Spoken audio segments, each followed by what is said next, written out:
And welcome back, fellow gamers of the world. Today we'll be playing Wulfrick the Wanderer, as you guys have requested.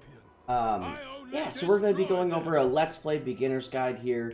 So the first thing we're going to go over is how they play. So they raise settlements to raise monoliths, to pledge allegiance to the gods. I usually like to go the snake, but you guys can go whatever one that you want to do, that you think will be most beneficial to you.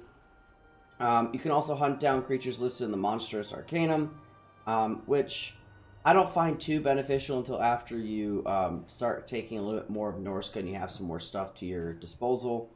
You can conquer special locations across the world, develop into fully fledged Norscan strongholds, so basically kind of like the Warriors of Chaos there a little bit, and defeat the faction that is a rival Norscan tribe, given the option to confederate. Which the cool thing is, we start with an faction tribe right here with the leader right there, so we'll automatically be able to confederate troll forward there, which would be really good for us. The first thing I like to do every turn, I start out by putting our hero into, we'll be putting the hero into Wulfrick the Wanderer's army here. Basically in every campaign, that's the first thing I do. The next thing I do is I go to settlement management, and I kind of look at what we have here. So you have to have tier 3 to get this building. We could grab some more marauders here if we grab this building. But generally what I like to do is go growth if it has the option for it. Especially I recommend this for new players, because the more growth you have, the faster that this bar over here ticks up, which means that you can have higher tier settlements faster than your enemies, which means in war, if you have superior technology, usually you can usually do better than your predecessors or your enemies there. So the next thing I like to do now is go to the research tab and kind of figure out what do I want to do here. So I just said I don't want to unlock Monster Hunter just yet. Personally, this would give us leadership, this would give us income, campaign movement range, which campaign movement range would be pretty nice. And then vigor loss reduction for modern infantry units would be really nice as well, since that's going to be the main force of our army with him. But I think what we're going to do here is we're going to try to buff up our marauders a little bit beforehand, so kind of give them a little bit more oomph. So also making the recruitment cost would be nice, so we'd save some money. So I think that's what we're going to do. We're going to go for war tools here. I want to make it where they cost less to recruit as of this stage in the game. Now I'm going to go over diplomacy. So the way to tell if people like you or not, which him, there's not really much options here. If you actually click this attitude button, you can see who hates you the most and who likes you the most, so who will most likely declare war on you. So we're already at war with them, and we're technically already at war with them, so obviously they're mad at us. Now Varg over here, they're a neutral attitude, but it is going down lower. Because with Wulfrick the Wander, basically everyone hates you, including Norskins, so it's kind of funny that way. So yeah, there's basically nothing you can do, but this is called the Quick Deal tab here. You can have non-aggressions, trade agreements, military access, defensive alliance, military alliance, become a vassal, which is not recommended at all. Join confederation and peace treaty. So non-aggression pact means like you basically just agree not to attack each other. Trade agreement is you trade for income. Military access lets basically other armies walk into your territory and you can walk in theirs. Defensive alliance basically means that you're sworn to protect each other. If someone declares war on you, then your allies are sworn to protect you and vice versa.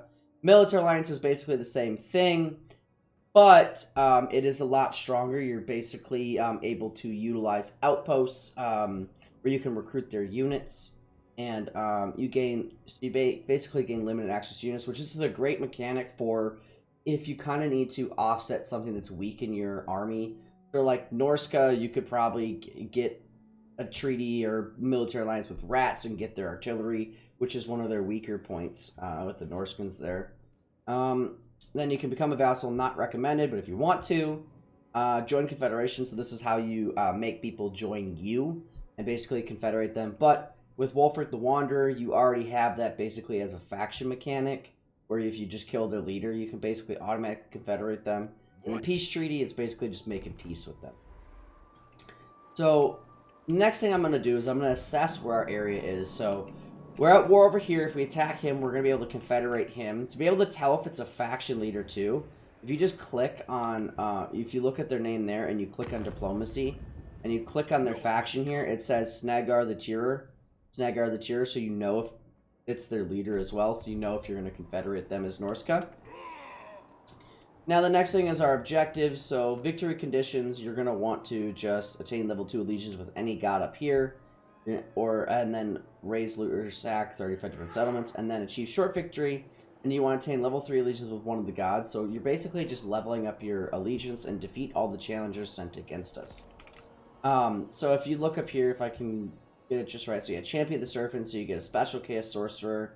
We've recruited, you get increased Lord recruit rank and upkeep minus 10%, income from ports plus 60%. This is personally my favorite one. I think it's the most beneficial. Because for me, like when you go to the other ones, at this stage of the game, once you get it to level 3, like you're already like basically a powerhouse. So like getting a Lord that later on is kind of just poo-poo. But I mean, it's not bad, like I said, if you want it. And then kind of the same thing here. I mean, this is a champion, so it's not bad, but weapon strength for all melee infantry units, that's not bad. Unit XP rate, I mean, not bad.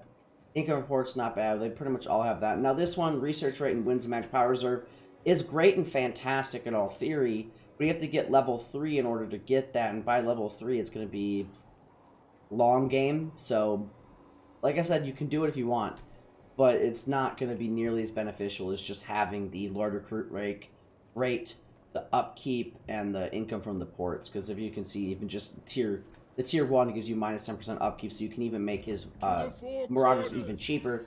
Because his bonus effects here are Born Warrior, so he has reinforcement range plus 30%, which is pretty decent. And Attribute Causes Fear is really decent for Marauders. And the battle effects here, or sorry, I gotta go, I think it's under his ability? No, sorry. Yeah, he basically, with his effects as well, he makes Marauders cheaper. So having a Marauder army is going to be very beneficial for him. And yeah, so with him, I always recommend with like early game to go out to grab Lightning Strike. Mind you, it's not as good as Warhammer 2, but for brand new beginner players, I recommend getting Lightning Strike as soon as possible. And then kind of get the... usually there is income reduction stuff here. So his isn't as beneficial as like other lords. So going down his trait here and grabbing the his like special unique abilities might be better. But for brand new players, I recommend Lightning Strike. So that's what I'm going to do to show you guys. And now let's hop into the battle. So I like to describe these battles to you and kind of go through everything that I do here, just so you guys can have a sense of what I'm doing.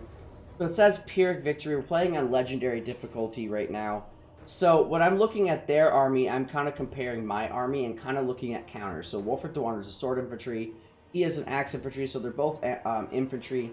And he's a melee expert, and he's a melee expert. But this guy is a duelist, which makes him, Wulfrick the Wander, really good at fighting other like legendary lords or heroes. That's going to give the edge on Snegar the Terror here. I think that's how you say his name.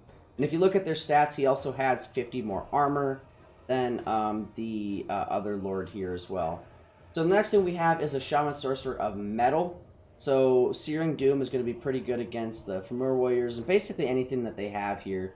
But what you're going to want to try to prioritize is using the Searing Doom and the magic on the things that are the biggest threats here. So I would say the Marauder Champions or the Familiar Warriors here. Now, you also have Marauder Champions that can go toe-to-toe with theirs. But the thing is, with these Familiar Champions, they have Armor Piercing, Armor Sundering, Scaly Skin. So I would actually probably, so they are a Monstrous Infantry, so they're still considered infantry. I would actually probably put the Marauder Berserkers into them, and then utilize magic to help them out there. And we'll probably also send them Feral Mammoth into them as well, to do damage there. And we have Marauder Great Weapons, which are Armor Piercing, which will be good against these two here. The Marauder Spearmen, oh actually, sorry, just the Marauder Champions themselves, and these guys here, so we're going to send those into there too. Now, the throwing axes, we're going to try to utilize those as much as possible on the battlefield here. They used up all their ammo, and they're also armor piercing, so we're probably going to try to go after the Familiar Warriors. And then our Feral Mammoth, right, is anti-infantry. We're going to try to use that just solely on the infantry, not on the cav or anything like that. So, I always like to assess the battlefield when starting a matchup here too. We're looking at the battlefield here, so there's trees, there's a kind of like a canyon here, so let's jump into the battle here. Okay, so in the battle here, I like to group everything up in groups so it's easier to like basically click on them because I have an MMO mouse. So I highly recommend MMO mouses for this game. For example, if I move over here, double tap one and it brings me back to the person that I want to select, which is really nice here. Another thing that I would always make sure with your range units is make sure that skirmish mode is off, which you can actually toggle into your options here. It should be like default skirmish mode, and turn those off. It never helps you, and it always screws up your formations. If you like it on, then keep it on, but I highly recommend against it. So no, when we're looking at the battlefield, we want to set up our army to counter their army. So I'm actually going to stick these guys over here. And the reason why we're sticking these guys over here is their archer cav or javelin cav is over there. So that would be a big threat to our archer or our axe throwing cav. But if we have our axe throwing cav here, we can utilize that against them there, kind of get back around them, and try to distract at least some of their forces here. Now, the mammoth here is going to be good anti-infantry there. One thing is, though, keep in mind that spear infantry against a large unit here like the war mammoth, anything that's a horse or bigger is considered a large unit, unless it states otherwise. So, spearmen are very effective with anti-large, so you can tell that by this symbol here, what it kind of does to you there. So, the next thing we want to do is just kind of assess the battlefield. So they got pretty much all their shit tier units on this side over here, except for the Marauder Champions. So the Marauder Champions, the Marauder Great Weapons are going to be good against them because they're armor piercing. So we're going to just position these right here, kind of match that. So when we start the battle here, they'll be in unison with each other. And then we also want these ones right here for the Familiar Warriors. And we also, I want to grab the Axe Infantry and maybe deal with the Spearmen now. Even though we talked about a different plan, I think that's actually going to be better for us to deal with the Spearmen, so we don't have, so we can charge our Mammoth into the other infantry there. So now the Marauder Champions here, I am just going to stick right here, and we'll utilize them where we need them. One key thing about this game too is if they have a caster, for example, if they had a caster, you'd want to actually stagger your units out kind of like this, so that if they cast a wind spell or different magic, it doesn't hit as much. There is situations where you don't want to do this, but we'll get there when we get there. Wulfrick the Wanderer has one spell called Sea Fang. If they bunch up, it'll do a lot of damage. If you want to hotkey this, it's Shift 1 to use it, or you can come over and click it. And then for magic, it's like Alt 1, and then it's like through 6, and Shift through 6 over there.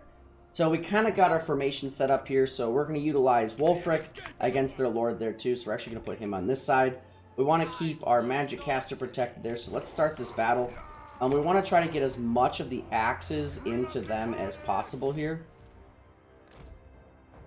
So we're just going to try to do as much damage as possible. Kind of distract them a little bit here. One thing that I do want to do is send... So we're going to bring them back now. We're going to bring them around. There we go. And now we have the upper hand here. We can actually send these guys into them. Actually, I want to kind of get these guys... Okay, those are the Marauder Champions, so we're going to send them into there. We're going to send these Marauder Champions into there. We're going to send Wulfrick over there. We're going to have these guys come this way. We want to stop those guys from hitting our Mammoth here, so we're actually going to utilize these, our Cav. Now we're going to utilize this on the Spearman, or this here. Actually, the Spearman looks like a good target. We're going to utilize that on the Spearman there. We're going to use his Shift 1 ability here, and we're actually going to utilize this on them as well. So it looks like if they're going to sit right there, we can actually use this right there. And this cast is going to go right up through them and not hit any of our units. As you can see, it's going to get a lot of damage there. It didn't get as many kills as we hoped, but it did a lot of damage. So that's perfect. And they're absolutely just destroying them. You guys, I need you to shoot there. Yeah, as you can see, now that the Ephemeral Warriors are fighting anti-infantry, they're fighting more anti-infantry and armor piercing, they are just getting absolutely clapped. So the only thing is now we're going to throw this down right here to help Wulfrick the Wanderer out. So this spell is good to basically defend your lords. Has a medium strike area. It's strong against a single unit, not multiple. But if you overcast it, sometimes can be. And it causes moderate magical damage too. So those guys are out of it now. As you can see, when they have a flag, that means they can still route back in. But when they have a skull and a flag, that means they can't come back, so you don't have to worry about them as much. One thing to be wary about too here is they got into our caster there, and they're going to charge in. So we definitely want to just have one of these chase them off. And I think, yeah, they're still good there. So we're going to send these Marauders over here. The Wulfrick the Wander, we didn't have to use his second ability yet. We want to keep chasing them off so they don't come back, because those javelins are a big threat. And we're going to cast one of these spells right there on top of them. And we're casting it where our units are out of range as well. So our units don't get hit as easily and we still do damage to theirs. Perfect. I'm going to send these guys into the backside there. We're going to rotate these guys around. The mammoth is still chasing the spearmen there. We could probably get them out of there, because by the time they break back in, if we can get that mammoth charge in, it might break them for us. I'm going to utilize this on them again to do some damage. Yeah, that cab there. This is going to, I think once that, yep, there we go. That should break them. Any second now. We're going to utilize, there we go. Victory is ours. And you don't have to play this battle out because it is the first battle. Mind you, your units get experience based off of how many kills you get. And the lords get basically the battle outcome. So if the more kills you get, so if you want to like rush it to the end, the better off you'll, like, more for experience for your units if they get the kills. And also, if you finish off the Lord, you actually get more gold, so it is very preferable to try to finish off the Lord, because then you'll get more income, especially at higher difficulties. Just throw that down right there. Hopefully he runs right into it. Okay, yeah, I mean, not bad. Let's try to throw that down on him. Didn't really do much damage, and that won't do much damage, but I'm trying to... Why did you guys stop? Charge in. I'm trying to kill him, so any little damage, any amount is going to be really nice for us. So that we can potentially get that extra gold. I don't think we're going to, because he's about to run off. Oh, we might. Hold up, we might. We might not, though. Yeah, because I definitely want to get as much gold as possible in the early stage of the game so we can recruit more troops here. But when it looks like Wulfrik's in there now, so that's GG for him. There we go, decisive victory. So that's kind of what you want to do, is kind of utilize your forces to counter theirs. And if you don't have a counter, what can you do against it? Generally, magic is usually a really good counter against anything if you don't have something to utilize against it. So the Lore of Metal is a really good one to basically debuff and buff your armor stats, or like kind of debuff them. Lore of Metal is one of my favorite magics for that reason. And I'm actually going to take the... since we don't need to go to war this next turn, we'll be able to replenish. I actually want to get the unit experience. If we can level up our units while fighting here, that's going to be fantastic for us. So another thing we want to do here is Confederation. We definitely want to form a confederation to finish up our province there. Now you can see that now that we got that confederation, fighting that lord, now the province is secured. So with that, we're going to now grab, I would like to grab the recruitment capacity +1 so we can get more units right away. Growth is usually what you want to do, but with them, getting more units out more so is better in my opinion. And we are going to recruit another lord. So, Devotion of the Gods, as you can see, we can't get these guys yet. We're going to get a Lord here, so Hero Self-Trigger Chance. So, we're going to get Misshapen just to give them a little bit harder time there.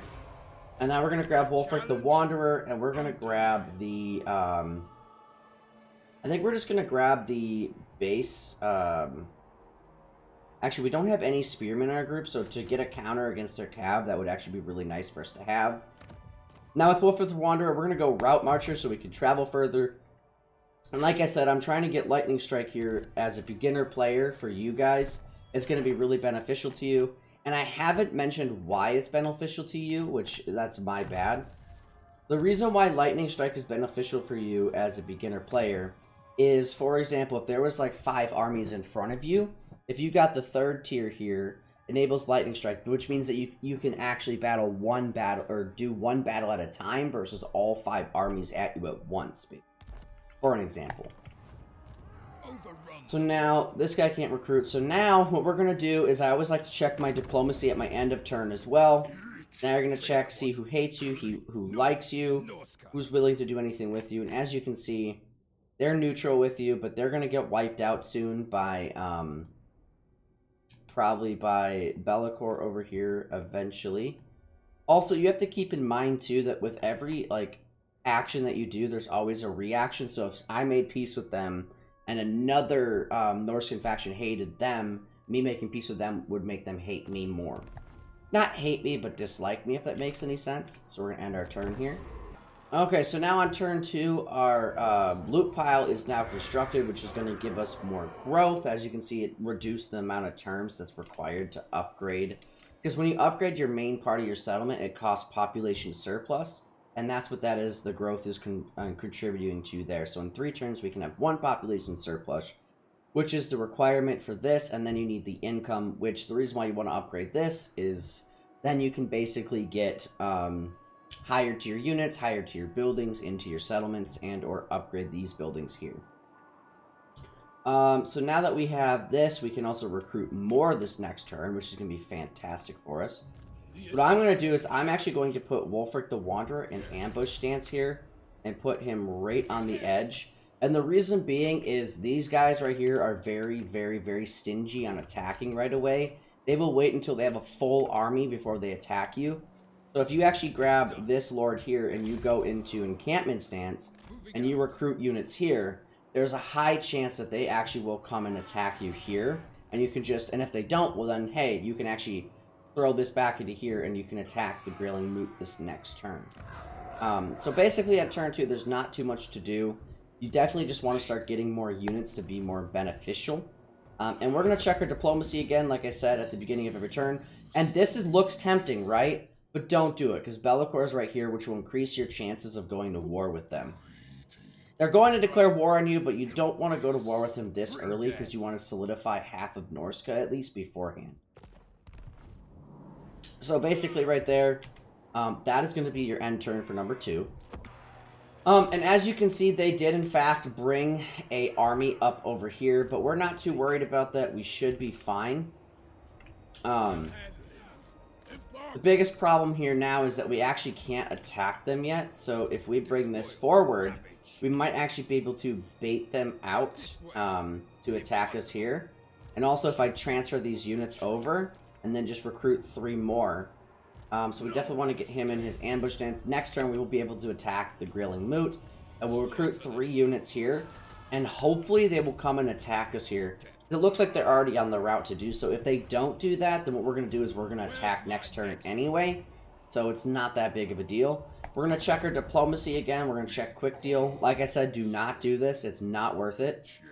Not worth it at all, because then Shadow Legion will hate you, which is another legendary lord, which will make it much more difficult for you in the early stages of the game when you're not prepared for it. So now your attitude with everybody, so they hate you the most, and then Be'lakor's still in the middle. And it's neutral, so that's decent. Yeah, all the other Norskins hate you. So basically, that's your next turn there. It's kind of you're setting yourself up for success here, and that's the end of turn 3.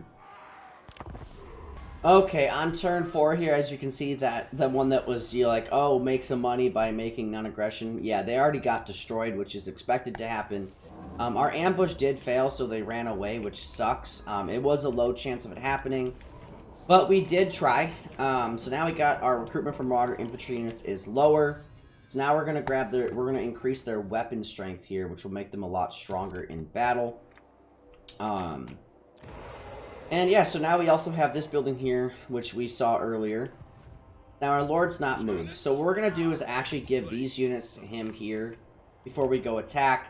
We're gonna bring him up to this red line here, so when we do attack, or if we can see if there is an ambush there. So there isn't, and it looks like they're running away now, because they saw our ambush. And we're going to attack the Grilling Moot.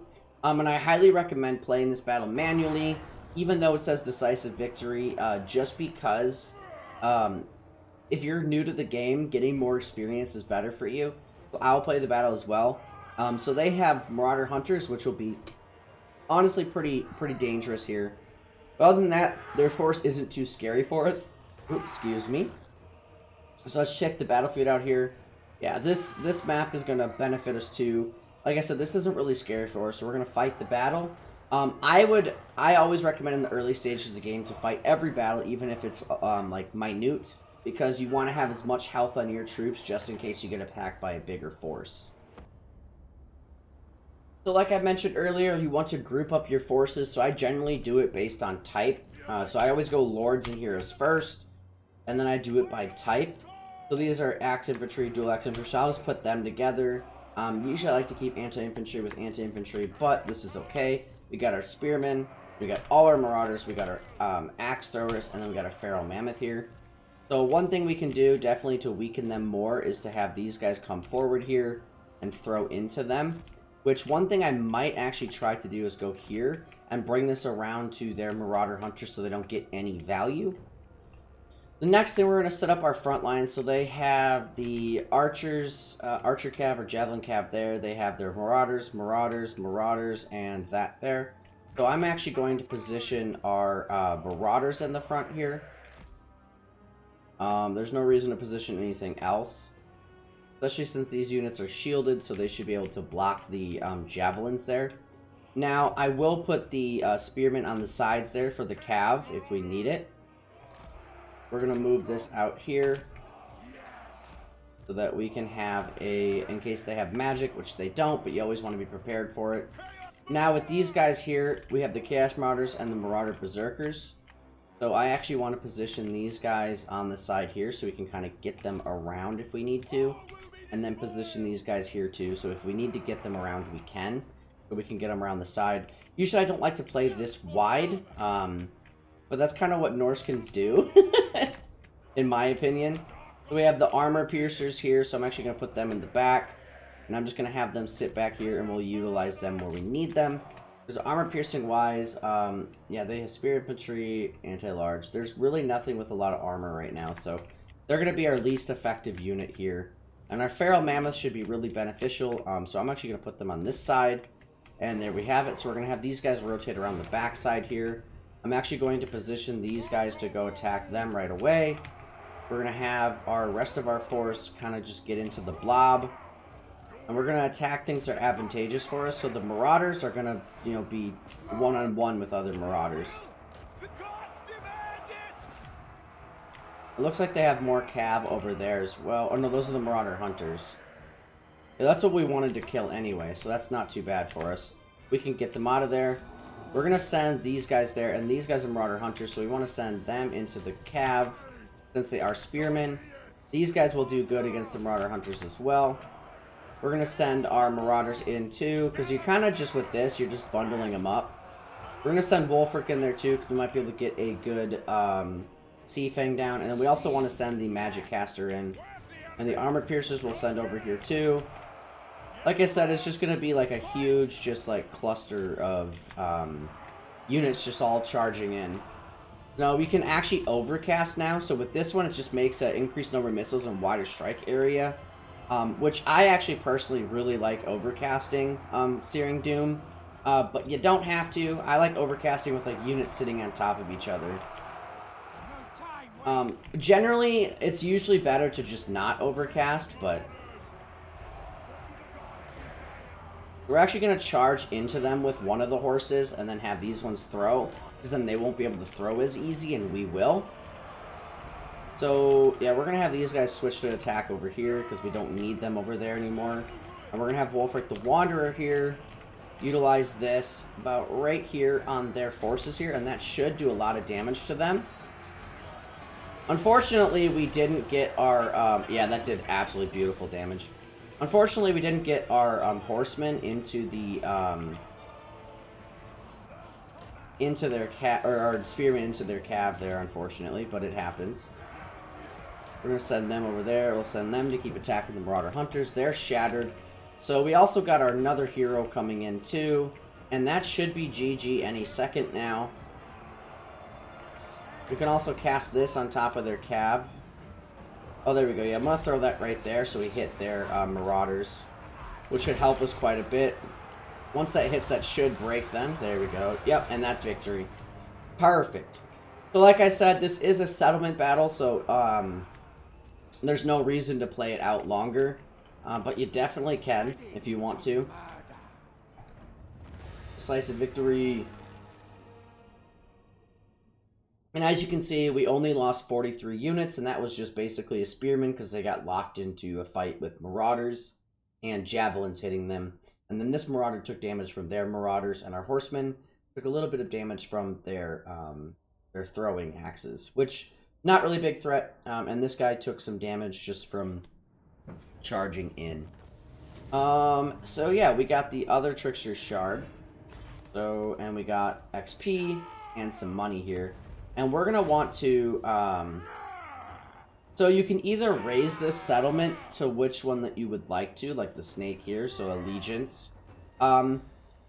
Which for me, I would actually occupy it, because like raising and stuff, you can get this later. For me, but if you want to get your allegiance started, you can definitely go there. But I'm actually going to occupy it just to get a little bit of replenishment there. Not that we really need it, but it would be nice.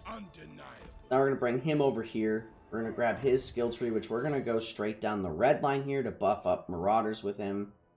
That's kind of what I want to do with this guy as our second army. Then Wulfrick the Wanderer here, we're going to upgrade the Norse Resilience for more replenishment, which will be really nice. Now with our caster here, we're going to go with Metal Shifting. Because Metal Shifting will basically, when they cast, it'll increase base weapon damage and armor-piercing weapon damage for affected allies in range, which will be really good for us. Especially because a lot of the time Norskins are up in melee. So the next thing we're going to do is grab 3 more units here, and we're going to grab, or 2 more units here. We're going to grab the Javelins, and now that we're not in this province anymore, we're going to upgrade to getting growth instead. And so that's 2 units there. We got a Lord here. So this next turn, we should be pretty well off to go take out the rest of their settlements here. And Doomkeep is their capital. We're going to go here. Now we're going to do quick deal. Let's see, does anyone want to do anything with us? Nope. Who hates us the most? They do. And Gilead or whatever hates us next. Or Varg. So after we finish this faction up, we're either going to be going to war with Varg or Gilead here, most likely. And then there is the troll guy over here. I can't remember his name off the top of my head at the moment. But I want to wait for him to take out more territory before we attack him. To confederate him. So we're going to end our turn. So that's the end of turn 4.